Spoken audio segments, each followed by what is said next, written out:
দিল্লিতে বিস্ফোরণ, লালকেল্লার সামনের সিগন্যালে একটি গাড়ি এসে দাঁড়ায় এবং তারপরেই ঘটে বিস্ফোরণ এবং এই ঘটনা ঘিরে ইতিমধ্যেই কিন্তু একাধিক সিসিটিভি ফুটেজ সামনে আসছে। একটি লাল গাড়ির সন্ধানও মিলেছে, কিন্তু প্রশ্ন উঠছে বিস্ফোরণের সময় গাড়িতেই কি ছিলেন উমর, নাকি বিস্ফোরণের আগেই গাড়ির হাত বদল হয়েছে? উমরকে চিনতে হবে ডিএনএ পরীক্ষা করে। উমরের মা ও ভাইয়ের ডিএনএ পৌঁছেছে এমসে। ইতিমধ্যেই কিন্তু জম্মু কাশ্মীরের থেকে উমরের মা এবং ভাইয়ের ডিএনএ পৌঁছেছে এমসের। বিস্ফোরণের সময় গাড়িতেই ছিলেন কি উমর নবী, কারণ তার হাত ধরে কি পুরো বিস্ফোরণের ছক কষা হয়েছিল? এর কি আরো বৃহত্তর কোনো পরিকল্পনা ছিল? সবটা জানতেই এবং গাড়িতেই আদতে ছিলেন কিনা উমর নবী, সবটা জানতেই কিন্তু এবার ডিএনএ পরীক্ষা করা হবে। ঠিক কিভাবে ডিএনএ পরীক্ষা করা হবে? তার মা এবং ভাইয়ের ডিএনএ ইতিমধ্যেই পৌঁছেছে এমসে। জম্মু কাশ্মীর থেকে তার ডিএনএ নিয়ে আসা হয়েছে তার মা এবং ভাইয়ের, এবং সেই ডিএনএর সাথেই কিন্তু মেলানো হবে এবং তারপরেই জানা যাবে যে উমর নবীর তার ডিএনএ মিলছে কিনা। উমরকে চিনতে ইতিমধ্যেই হবে ডিএনএ পরীক্ষা। গাড়ি ব্লাস্টের পর উমর নবীর যে দেহাংশ যেটা গাড়িতে লেগে থাকে, সেই দেহাংশর ডিএনএ পরীক্ষা করা হবে এবং সেই ডিএনএ পরীক্ষা চিহ্নিতকরণ করা হবে তার মা এবং ভাইয়ের ডিএনএর সঙ্গে। তার জন্য ইতিমধ্যেই যে প্রক্রিয়া, সেই প্রক্রিয়া কিন্তু শুরু হয়ে গেছে। তার মা এবং ভাইয়ের ডিএনএ ইতিমধ্যেই নিয়ে আসা হয়েছে জম্মু কাশ্মীর থেকে, কিন্তু প্রশ্ন একাধিক উঠছে, এটা কি বড় নাশকতার কোনো ছক ছিল নাকি নিছকই এটি এক দুর্ঘটনা? একাধিক প্রশ্ন ইতিমধ্যেই সামনে আসছে, কারণ একটি সিসিটিভি ফুটেজ এবার হাতে এসেছে যেখানে দেখা যাচ্ছে দিল্লি বিস্ফোরণের সময় যে গাড়িটি, অর্থাৎ যে গাড়ি নিয়ে এত প্রশ্ন, হুন্ডাই i20 গাড়ি, তার রুট ম্যাপের সঙ্গে কোনোভাবেই মিলছে না টাইমলাইন। সেদিনকে অর্থাৎ সোমবার সকাল 8:20 ওকলা পেট্রোল পাম্পে ছিল গাড়িটি এবং তারপর দুপুর 3:19 নাগাদ লালকেল্লার পার্কিং এ গাড়িটি। দুই জায়গার দূরত্ব নাকি মাত্র 30 মিনিট। তাহলে 6.5 ঘন্টা কোথায় ছিল i20 গাড়িটি? তাহলে কি কোনো রকম কোনো পরিকল্পনা চলছিল? উমর নবী তিনি কি ছিলেন গাড়িতে? কারণ যে বিস্ফোরক গাড়িটি, তার গাড়িতে যে দেহাংশ লেগে আছে তার ডিএনএ পরীক্ষা এবার করা হবে এবং উমর নবীরই সেই দেহাংশ কিনা তা চিহ্নিতকরণের জন্য ইতিমধ্যেই উমর নবীর মা এবং ভাই তাদের ডিএনএ ইতিমধ্যেই নিয়ে আসা হয়েছে জম্মু কাশ্মীর থেকে এমসে। তা এসে পৌঁছেছে এবং পুরো ঘটনার ইতিমধ্যেই তদন্ত চলবে। আরো জানাবেন এখন দিল্লি থেকে সরাসরি রয়েছেন প্রতিনিধি রিয়া মাঝি। রিয়া, উমর নবীর ডিএনএ পরীক্ষা হবে এবং তার মা এবং ভাইয়ের ডিএনএ ইতিমধ্যেই কিন্তু এমসে এসে পৌঁছেছে। ঠিক কি প্রক্রিয়া, এর পরের কি প্রক্রিয়া রয়েছে?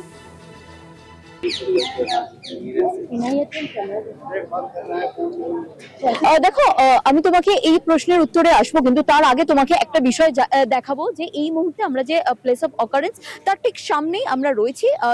যেই দূরত্বে ব্যারিকেড করা রয়েছে দিল্লি পুলিশের, ঠিক সেই জায়গাতে রয়েছি যেখানে দেখা যাচ্ছে যে একটি গাড়ি, যেটা কিনা স্পেশাল সেলের গাড়ি বলে এমনটাই জানা যাচ্ছে, সেই স্পেশাল সেলের একটি গাড়ি আসে এই মুহূর্তে এবং একদম যে ঘটনাস্থল, ঠিক ঘটনাস্থল থেকে কয়েক মিটার দূরের কতগুলো সিসিটিভি রয়েছে এবং সেই সিসিটিভি কোন দিকে তাক করা রয়েছে সেই বিষয়টাই কিন্তু মূলত তারা দেখার চেষ্টা করছে। কারণ একাধিক বিষয়, যেটা আমি বারবার বলছি, যে এই গাড়িটি যখন ফরিদাবাদ থেকে বেরোয়, এই রহস্যময় গাড়ি যখন ফরিদাবাদ থেকে বেরোয়, তারপর থেকে বিভিন্ন জায়গার সিসিটিভি ফুটেজ কিন্তু কালেক্ট করছে তদন্তকারী আধিকারিকরা এবং সেই সিসিটিভি ফুটেজ যখন কালেক্ট করছে তার মধ্যে 6.5 ঘন্টার একটা ফুটেজ যেটা মিসিং রয়েছে, টাইমলাইন ফ্রেমের সঙ্গে মিলছে না, যে এই 6.5 ঘন্টা কোথায় গিয়েছিল গাড়িটি।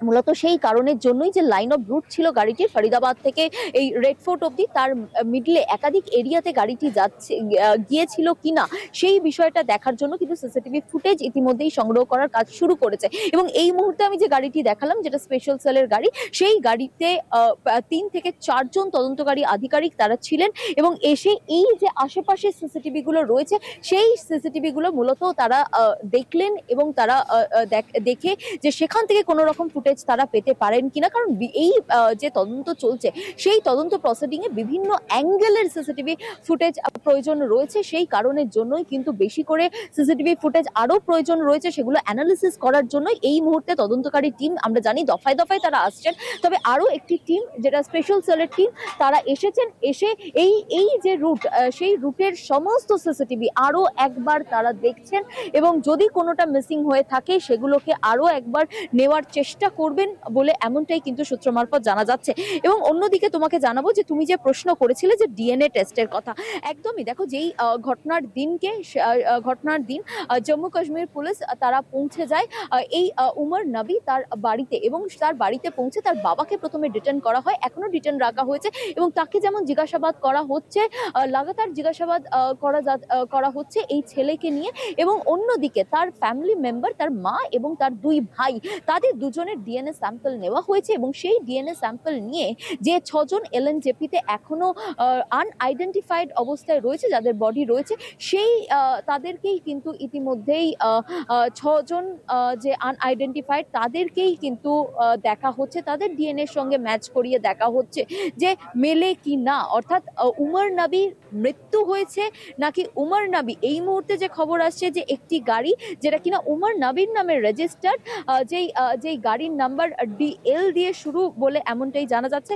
এবং তোমাকে জানিয়ে রাখবো যে গাড়ির নাম্বার হচ্ছে ডিএল 10CK0458, যে গাড়ির নাম্বার, সেই গাড়ির নাম্বারে আমার একবার তোমাকে বলবো যদি পসিবল হয় ক্যামেরাতে তোমাকে দেখাতে, যে ডিএল 10CK0458, যেটা কিনা উমর নবী একদম স্পষ্ট বোঝা যাচ্ছে যে যদিও একদম মাস্ক করার চেষ্টা করা হয়েছে উমর নবী, কিন্তু সেখানেও স্পষ্ট বোঝা যাচ্ছে যে এই গাড়িটি উমর নবীর নামেই রেজিস্টার্ড এবং ডিএল এর নাম্বার প্লেট, অর্থাৎ দিল্লির নাম্বার প্লেট, যেখানে ডিএল 10CK0458 যে গাড়িটির নাম্বার, সেখানে কিন্তু কার্যত স্পষ্ট হচ্ছে যে এই ইকো স্পোর্ট টাইটানিয়াম এমটি এই যে গাড়িটি, যেই গাড়িটার রঙও চেঞ্জ করা হয়েছে, কারণ আমরা জানি যে সমস্ত এই কার ইনফো অ্যাপ রয়েছে বা সরকারি অ্যাপ রয়েছে সেখানে কিন্তু এক্স্যাক্ট গাড়ির কালার থাকে, এই গাড়িটির কালারও কিন্তু চেঞ্জ করা হয়েছে, যেখানে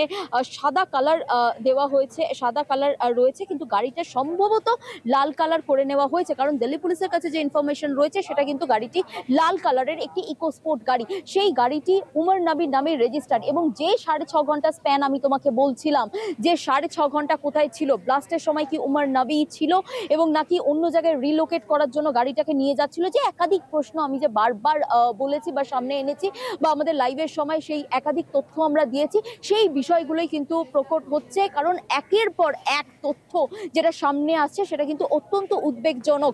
এই ইকোস্পোর্ট গাড়ি, সেই গাড়িটি উমর নবীর নামে রেজিস্টার্ড, এই ইকোস্পোর্ট গাড়ি এই মুহূর্তে মিসিং, সেই গাড়িটাকে ট্রেস পাওয়ার চেষ্টা করছে, বিভিন্ন জায়গায় নাকা চেকিং পয়েন্ট বসিয়ে দিয়েছে দিল্লি পুলিশ। এবং অন্যদিকে তার যে ডিএনএ, এই দিকটা যেমন একটা চেক করা হচ্ছে, যেখানে মনে করা হচ্ছে তাহলে কি উমর নবী নিজেই এই গাড়িটা নিয়ে অন্য কোথাও পালিয়ে গিয়েছে, এই গাড়িটা যখন 3.5 ঘন্টা এই পার্কিং এ ছিল সেই সময় উমর নবীর হাত বদল হয় এবং উমর নবীর লাল কালারের ইকোস্পোর্ট নিয়ে পালিয়ে গিয়েছে, এই দিকটা যেমন একদিকে প্রকট হচ্ছে, অন্যদিকে মা এবং দুই ভাইয়ের ডিএনএ স্যাম্পল নিয়ে দেখার চেষ্টা করছে যে যাদের মৃত্যু হয়েছে, যা এখনো অবধি যে 6 জন আনআইডেন্টিফাইড রয়েছে তাদের ডিএনএর সঙ্গে এই ডিএনএ মেলে কিনা সেই বিষয়টাও দেখার চেষ্টা করা হচ্ছে। দুটি দিক এই মুহূর্তে স্পষ্ট করছে তদন্তকারী আধিকারিকরা, চেষ্টা করছে তারা একটি যে ইকোস্পোর্ট গাড়িটিকে নিয়ে পালিয়ে গিয়েছে, এই লাল কালারের ইকোস্পোর্ট গাড়িটা, সেখানে উমর নবী আছে কিনা, তাহলে জানা যাবে যে উমর নবী বেঁচে আছে কিনা। এবং অন্যদিকে উমর নবীর মা এবং দুই ভাইয়ের ডিএনএ স্যাম্পল নিয়ে টেস্ট করা হচ্ছে যে 6 জন আনআইডেন্টিফাইড তাদের বডির সঙ্গে এই ডিএনএ স্যাম্পল মেলে কিনা। সেক্ষেত্রে কিন্তু এই দুটি দিক এই মুহূর্তে প্রধান নজরে রেখেছে, একদিকে উমর নবী বেঁচে আছে কিনা এবং অন্যদিকে এই গাড়িটি নিয়ে কে পালালো, তাহলে কি উমর নবী সেখানে ছিল, এই হাত বদল হয়েছে স্টিয়ারিং এর, এই একাধিক বিষয় কিন্তু ইতিমধ্যেই তদন্ত করে দেখছে তদন্তকারী আধিকারিকরা। এবং আরো যে বাদ বাকি যে একাধিক যে 3 ঘন্টা যেখানে গাড়ি পার্কিং এ ছিল এবং 6.5 ঘন্টা যেই মুহূর্তে লাইন অফ রুট থেকে গাড়ি মিসিং ছিল, কোথায় গিয়েছিল সেই গাড়ি, সে একাধিক যে জায়গাগুলো রয়েছে যে লাইন অফ রুটে গাড়িটি এসেছিল তার একাধিক আশেপাশের যে জায়গাগুলো রয়েছে সেখানের জায়গাগুলো দেখার চেষ্টা করা হচ্ছে, সেখান থেকে সিসিটিভি সংগ্রহ করার চেষ্টা করা হচ্ছে। তদন্তকারী আধিকারিকরা বারবার এই স্পট ভিজিট করে দেখার চেষ্টা করছে যে আর কোথায় কোথায় সিসিটিভি রয়েছে, আর কোন কোন অ্যাঙ্গেলে সিসিটিভি তারা নিতে চাইছে। এই সমস্ত বিষয়, এই যে জায়গা অর্থাৎ প্লেস অফ অকারেন্স যেটা বলে পুলিশি ভাষায়, তার আশেপাশে সমস্ত জায়গার কিন্তু ইতিমধ্যেই যে সিসিটিভি ফুটেজ সংগ্রহ করা হয়েছে আরও সংগ্রহ করার চেষ্টা করা হচ্ছে। এবং এই সমস্ত মিলিয়ে প্রশ্ন এখন একটাই যে উমর নবী সে জীবিত আছে নাকি মৃত। যদি মৃত্যু হয় তাহলে তার বডি পাওয়া যাবে এলএনজেপি হসপিটালেই, আর যদি না হয় তাহলে এই উমর নবী কোথায় গিয়েছে, তাহলে কি এই রেড কালারের ইকোস্পোর্ট গাড়িটি করেই উমর নবী পালিয়ে গিয়েছে। এবং যদি পালিয়ে যায় সেক্ষেত্রে কিন্তু আরও বড়সড় থ্রেট হতে পারে এই দিল্লি সহ একাধিক স্টেটের জন্য বলে এমনটাই মনে করছে তদন্তকারী আধিকারিকরা। অনেক ধন্যবাদ রিয়া, সরাসরি ছিলেন দিল্লি থেকে প্রতিনিধি রিয়া মাঝি। রিয়া যেমনটা জানাচ্ছিল ইতিমধ্যেই কিন্তু উমর নবীর মা এবং তার ভাইয়ের ডিএনএ আনা হয়েছে ডিএনএ পরীক্ষার জন্য। যে i20 গাড়িতে বিস্ফোরণ ঘটে সেখানে যে দেহাংশ দেখা যায় সেই দেহাংশ আদতে উমর নবীর কিনা তা যাচাই করার জন্যই এবার ডিএনএ পরীক্ষা হবে। এবং পাশাপাশি গাড়ির গতিবিধি ঠিক কোথায় কোথায় ছিল সমস্ত দিকেই কিন্তু নজর রয়েছে। সমস্ত সিসিটিভি ফুটেজ এলাকা জুড়ে একাধিক সিসিটিভি এবং সমস্ত সিসিটিভি ফুটেজ এবার খতিয়ে দেখা হচ্ছে, সব দিকেই নজর রয়েছে।